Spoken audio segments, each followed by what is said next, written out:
Dear Lord, if it is your will, let me see my children again. Is it really you, my child? My son, you are my flesh and blood. This is the greatest Christmas gift I could ever ask for.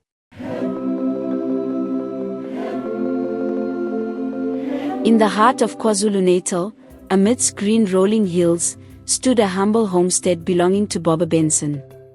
Known far and wide for his bountiful farm and the vibrant flowers that adorned his yard, he was beloved by the community. Though Baba Benson was a source of warmth and wisdom to the villagers, his home was quiet, echoing only the sounds of nature and his thoughts.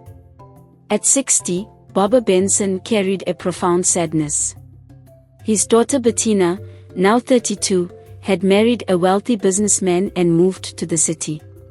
She rarely visited, and her young son had only been to the village once. His son, Maxwell, had left over 20 years ago, disappearing without a word. Not knowing whether Maxwell was alive haunted Baba Benson, though he never stopped praying for his son's safe return. Christmas Eve. On Christmas Eve, as the first rays of dawn crept into his room, Baba Benson knelt by his bed. His prayers always included Bettina and Maxwell. But this morning, there was a quiet plea deep in his heart. Dear Lord, if it is your will, let me see my children again. Let me spend just one Christmas with my family before I leave this world. He rose, brushing away his yearning with the tasks of the day.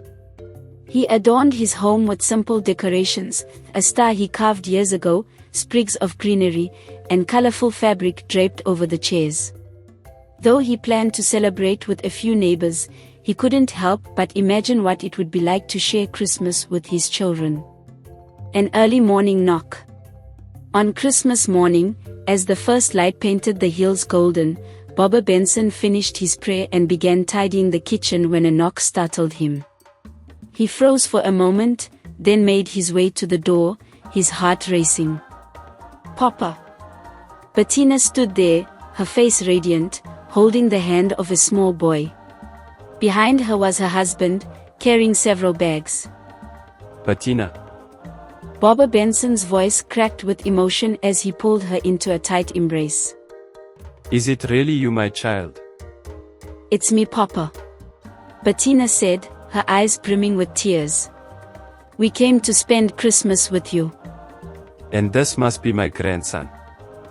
Baba Benson knelt to greet the boy, who smiled shyly. You've grown so big. Welcome, welcome. As they entered, Bettina's husband greeted him warmly. Baba Benson, it's good to see you again. We've brought some food and gifts for the celebration. Oh, my son-in-law, you are most welcome. This is a blessing, thank you. Baba Benson said, his face alight with joy. The house was filled with life once more. Bettina helped prepare breakfast while her son ran around exploring the yard.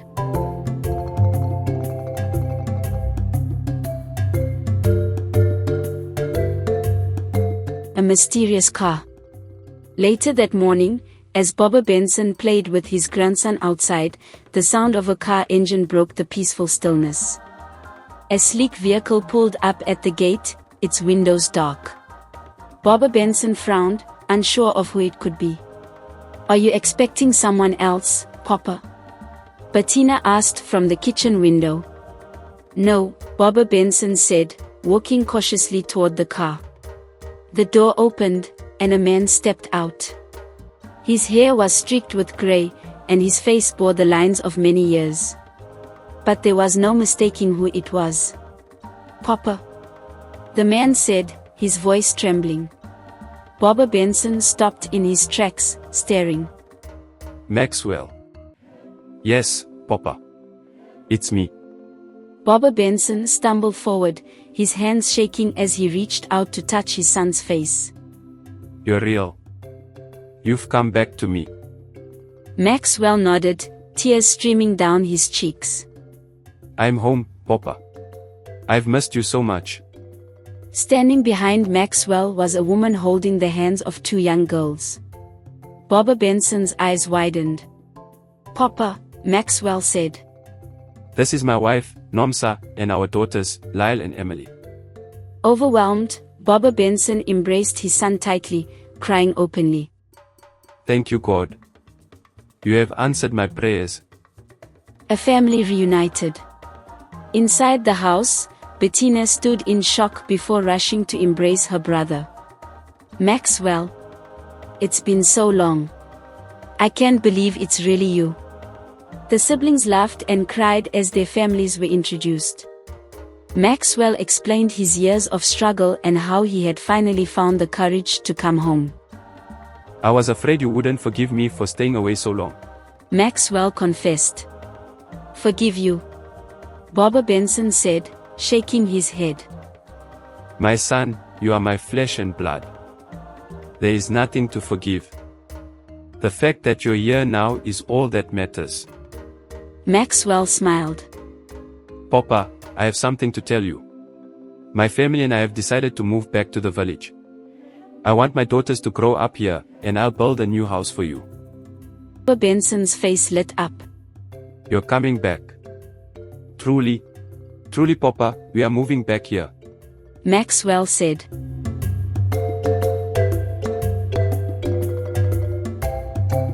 A Christmas to remember. That evening, Baba Benson's home was the heart of the village celebration. Neighbors came with food and music, filling the air with joy and laughter. Maxwell shared stories of his travels, Bettina helped cook a grand feast, and the children played in the yard under the twinkling stars. As the night wound down, Baba Benson sat quietly, watching his family. Bettina leaned against her husband, Maxwell played with his daughters, and his grandson sat beside him, holding his hand. Papa, Bettina said softly, are you happy? Baba Benson smiled, his eyes shining with tears. I am more than happy. My children are home and my heart is full. This is the greatest Christmas gift I could ever ask for. And so, under the clear KwaZulu-Natal sky, Baba Benson's wish had come true. His family was whole again, and his home was once more filled with love and laughter.